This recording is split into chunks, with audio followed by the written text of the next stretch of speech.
ನಮಸ್ಕಾರ ಸ್ನೇಹಿತರೆ, ಕನ್ನಡ ಕ್ರಿಕೆಟ್ ಮಗ ಚಾನಲ್ಗೆ ತಮಗೆಲ್ಲ ಸ್ವಾಗತ ರೀ. ನಿನ್ನೆ ಅದ್ಭುತವಾದಂಥ ಪಂದ್ಯವಾಯಿತು. ಮುಂಬೈ ಕೂಡ ಗೆಲ್ತು, ಆ ಕಡೆಯಿಂದ ಆರ್ ಸಿ ಬಿಗೆ ದೊಡ್ಡ ಲಾಭ ಕೂಡ ಆಯಿತು. ಹಾಗೆ ರಾಜಸ್ಥಾನ ವಿರುದ್ಧ ನಮ್ಮ ಆರ್ ಸಿ ಬಿ ತಂಡ ದೊಡ್ಡ ಮಟ್ಟದ 9 ವಿಕೆಟ್ಗಳಿಂದ ಗೆದ್ದಿದ್ದಾರೆ. ಗೆದ್ದ ನಂತರ ಪಾಯಿಂಟ್ ಟೇಬಲ್ ಪಟ್ಟಿಯಲ್ಲಿ ಮತ್ತೆ ಮೇಲೆ ಕೆರೆದರೆ. ಹಾಗೆಯೇ ಸಂಜು ಸ್ಯಾಮ್ಸನ್ ಅವರು ಪಂದ್ಯ ಮುಗಿದ ನಂತರ ಏನೆಲ್ಲ ಹೇಳ್ತಾರೆ ಬನ್ನಿ ಈ ವಿಡಿಯೋದಲ್ಲಿ ನಿಮ್ಮ ಜೊತೆ ಚರ್ಚೆ ಮಾಡ್ತೀವಿ. ಚರ್ಚೆ ಮಾಡೋಕ್ಕಿಂತ ಮುಂಚೆ ನೀವೇನು ಮಾಡ್ತೀರಾ ಅಂದರೆ ವಿಡಿಯೋ ಕೊನೆವರೆಗೂ ನೋಡಿ, ಲೈಕ್ ಕೊಟ್ಟು ಸಬ್ಸ್ಕ್ರೈಬ್ ಆಗೋದಂತೂ ಮರಿಬೇಡಿ ಸ್ನೇಹಿತರೆ.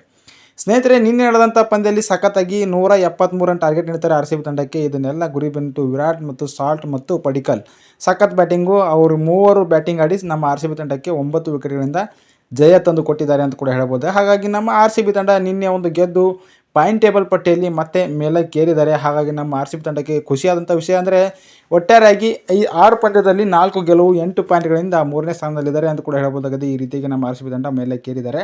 ಹಾಗೆಯೇ ಮೊದಲನೇ ಸ್ಥಾನದಲ್ಲಿ ಜಿಟಿ ಇದ್ದಾರೆ. 6 ಪಂದ್ಯ 4 ಗೆಲುವು 2 ಸೋಲುಗಳಿಂದ ಪ್ಲಸ್ ಪಾಯಿಂಟಲ್ಲಿದ್ದಾರೆ 8 ಪಾಯಿಂಟ್ಗಳಿಂದ. ಹಾಗಾಗಿ ಅವರು ಮೊದಲ ಸ್ಥಾನದಲ್ಲಿ 1.81 ಇದ್ದಾರೆ ಪ್ಲಸ್ ಪಾಯಿಂಟ್ ರನ್ ರೇಟು. ಹಾಗಾಗಿ ಎರಡನೇ ಸ್ಥಾನದಲ್ಲಿ ನಿನ್ನೆ ಮುಂಬೈ ವಿರುದ್ಧ ಗೆದ್ದು ಮತ್ತೆ ಮೊದಲ ಸ್ಥಾನದಿಂದ ಕೆಳಗಡೆ ಇಳಿದಿದ್ದಾರೆ 2ನೇ ಸ್ಥಾನಕ್ಕೆ. ಅವರು ಕೂಡ 5 ಪಂದ್ಯದಲ್ಲಿ 4 ಗೆಲುವು 1 ಸೋಲು ಪ್ಲಸ್ 0.8 ಇದ್ದಾರೆ. ಅವರು ಕೂಡ 8 ಪಾಯಿಂಟ್ ಇದೆ. ಹಾಗೆಯೇ 3ನೇ ಸ್ಥಾನದಲ್ಲಿ ನಮ್ಮ ಆರ್ ಸಿ ಬಿ ತಂಡ. ಹಾಗೆ ಇವರು ಕೂಡ ಒಂದು 6 ಪಂದ್ಯದಲ್ಲಿ 4 ಗೆಲುವು 2 ಸೋಲು 0.6267ನಲ್ಲಿದ್ದಾರೆ. ಇವರು ಕೂಡ 8 ಪಾಯಿಂಟು. ಲಕ್ನೋ ಸೂಪರ್ ಜೈಂಟ್ಸ್ ಕೂಡ ಒಂದು 4ನೇ ಸ್ಥಾನದಲ್ಲಿದ್ದಾರೆ. ಇವರು ಕೂಡ 8 ಪಾಯಿಂಟ್ಗಳಿಂದ.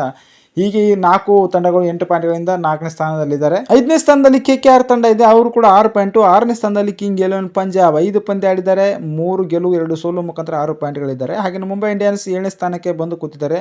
ಇವರು 4 ಪಾಯಿಂಟ್ ಇದೆ. ಹಾಗೆಯೇ 8ನೇ ಸ್ಥಾನದಲ್ಲಿ ರಾಜಸ್ಥಾನ್ ರಾಯಲ್ಸ್ ಇದೆ. ಇವರು ಕೂಡ 4 ಪಾಯಿಂಟು. 9ನೇ ಸ್ಥಾನದಲ್ಲಿ SRH ಇದೆ. ಇವರು ಕೂಡ 6 ಪಂದ್ಯದಲ್ಲಿ 2 ಗೆಲುವು 4 ಸೋಲು ಮುಖಾಂತರ 4 ಪಾಯಿಂಟ್ ಇದ್ದಾರೆ.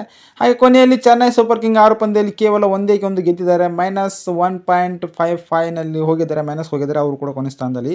ಈ ರೀತಿಯಾಗಿ ಪಾಯಿಂಟ್ ಟೇಬಲ್ ಪಟ್ಟಿಯಲ್ಲಿ ನಮ್ಮ ಆರ್ ಸಿ ಬಿ ತಂಡ 3ನೇ ಸ್ಥಾನದಲ್ಲಿ ಇದ್ದರೆ. ಮತ್ತು ಸಂಜು ಸ್ಯಾಮ್ಸನ್ ಅವರು ಏನೆಲ್ಲ ಹೇಳ್ತಾರೆ ನಿನ್ನೆ ಸೋತ ನಂತರ ಅಂದರೆ ಗೆಲುವಿಗೆ ಇಲ್ಲಿ ನಾವು ಸೋತಿರೋದು ಕ್ಯಾಚು ಬಿಟ್ಟಿದ್ದರಿಂದ ನಾವು ಸೋತಿದ್ದೀವಿ. ವಿರಾಟ್ ಮತ್ತು ಸಾಲ್ಟ್ ಅವರು ಸಖತ್ತಾಗಿ ಆಟ ಆಡಿದ್ರು, ಪವರ್ ಪ್ಲೇನಲ್ಲಿ ಧಮಕ ಮಾಡಿದ್ರು. ಇವರಿಗೆ ಪವರ್ ಪ್ಲೇನಲ್ಲಿ ವಿಕೆಟ್ ತೆಗಿಬೇಕಾಗಿತ್ತು, ಆದರೂ ಕೂಡ ಇವರಿಂದ ನಾವು ಇವತ್ತು ಸೋತೀವಿ. ವಿರಾಟ್ ಕೊಹ್ಲಿ ಸಖತ್ತಾಗಿ ಆಟ ಆಡಿದರೆ ಸೋತೀವಿ. ಹಾಗಾಗಿ ಫಿಲ್ ಸಾಲ್ಟ್ ಮತ್ತು ದೇವದತ್ ಪಡಿಕಲ್ ಅವರು ಬ್ಯಾಟಿಂಗ್ನಲ್ಲಿ ಮಿಂಚಿದ್ದಾರೆ. ಬೌಲಿಂಗ್ ವಿಭಾಗದಲ್ಲಿ ಜೇಸ್ ಹಜಲ್ವುಡ್ ಮತ್ತು ಕುರ್ನಾಲ್ ಪಾಂಡ್ಯ ಅವರು ನಮ್ಮ ತಂಡಕ್ಕೆ ಕಂಟಕರಾಗಿ ಒಂದು ಮುಳ್ಳಾದರು. ಹಾಗಾಗಿ ನಾವು ಇವತ್ತು ಸೋತಿದ್ದೀವಿ, ಇವರಿಂದನೇ ಸೋತೀವಿ ಅನ್ನುವ ರೀತಿಯಾಗಿ ಮಾತನಾಡಿದ್ದಾರೆ. ನಿಮ್ಮ ಅಭಿಪ್ರಾಯದ ಪ್ರಕಾರ ನಮ್ಮ ಆರ್ ಸಿ ಬಿ ತಂಡಕ್ಕೆ ಗೆಲುವಿಗೆ ಕಾರಣ ಏನೆಂಬುದು ಕೂಡ ಕಮೆಂಟ್ ಮಾಡಿರಿ.